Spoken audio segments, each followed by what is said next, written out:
যখন পড়ে এবং আরেকটা দোয়া পড়ে আল্লাহুম্মা জুরনি ফি মুসিবাতি ওয়াখলুফ লি খায়রাম মিনহা, আল্লাহ আমার যে বিপদ হয়েছে এই বিপদের বিপরীতে এর বিনিময়ে আপনি আমাকে সওয়াব দিয়েন, বিনিময় দিয়েন, এবং বিপদে আমার যে ক্ষতি হলো আপনি এর চাইতে ভালো কিছু দিয়ে আমাকে পোষায় দিয়েন।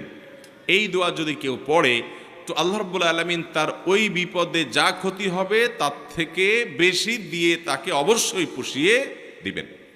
উম্মে সালামা রাদিয়াল্লাহু তাআলা আনহা, নবী করিম সাল্লাল্লাহু আলাইহি সাল্লামের স্ত্রী, তিনি বলেন যে আমি নবী করিম সাল্লাল্লাহু আলাইহি সাল্লামকে কিভাবে পেয়েছি তোমরা জানো? অদ্ভুত ঘটনা, শিক্ষা নেওয়ার মতো একটা ঘটনা। তিনি বলেছেন যে আমার স্বামী আবু সালামা যখন মারা গেলেন আমি খুব বেশি ব্যথিত হলাম, মর্মাহত হলাম যে একজন ভালো সঙ্গী হারালাম, স্বামীকে হারালাম। তো আল্লাহর কাছে আমি কেঁদে কেটে নবী